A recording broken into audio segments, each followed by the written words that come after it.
wonder if it's ever struck you how curious a thing it is that most of the things that we experience we regard as things that happen to us, which we ourselves do not originate, which are events expressing some sort of power or activity that is external to ourselves. And if you consider that, you realize that what you mean by yourself is rather narrowly circumscribed.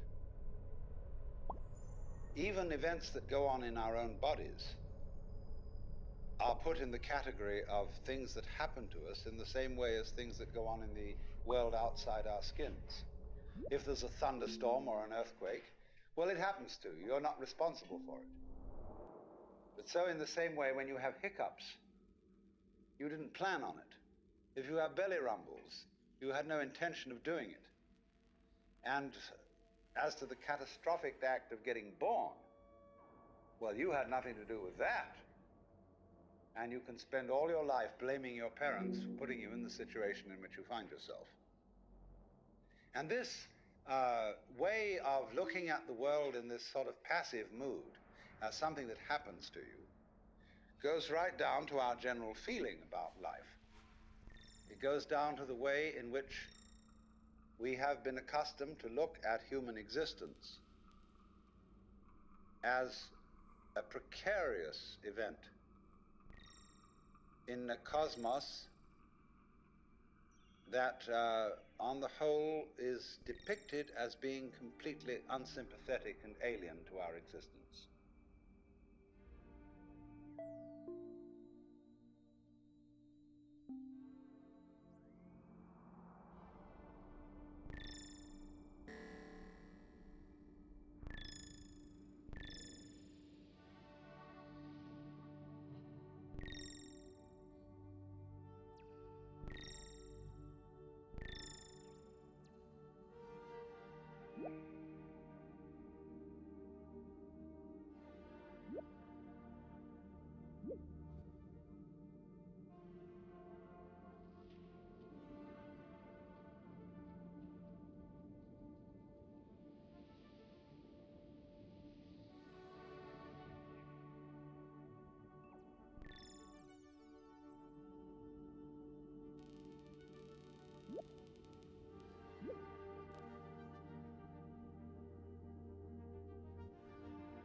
If you're reared with a 20th century, or shall we say an early 20th century common sense, which is based on the philosophy of science of the 19th century. You regard yourself as an accident, a biological accident, in a stupid universe, which is mechanical, but has no feelings. A vast, pointless gyration of radioactive rocks and gas in which you happen to occur. Of course, if you don't have that point of view and you are more traditional, you look upon yourself as a child of God, and therefore under authority. In other words, there's a big boss on top of all this. And you better watch your P's and Q's, because that Almighty is looking after you, with the attitude of this is going to hurt me more than it's going to hurt you. And when you look at the world in that image, or in the other image that it's a stupid mechanism, either point of view you take, you don't really belong. You're not really part of all this. Or to put it in the strongest possible way, it is quite alien to our thought that the external world, which is defined as something that happens to you, and your body itself as something that you've got caught up with, it is quite alien to consider all that as you yourself. Because you see, we have such a myopic view of what oneself is.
Now, we come here to an extremely important principle, which is the different points of view you get when you change your level of magnification.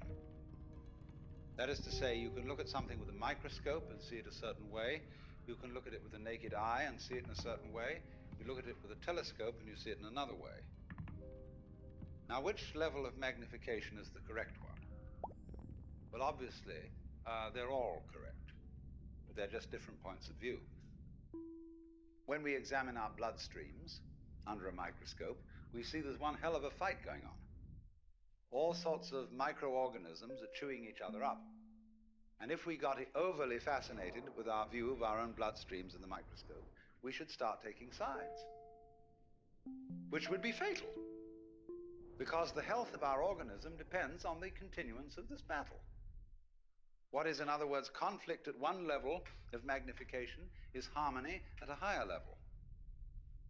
Now, could it possibly be, therefore, that we, with all our problems, conflicts, neuroses, sicknesses, political outrages, wars, tortures, and everything that goes on in human life, are a state of conflict, which can be seen in a larger perspective as a situation of harmony?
And you could say, aha, at last I see, I got the point.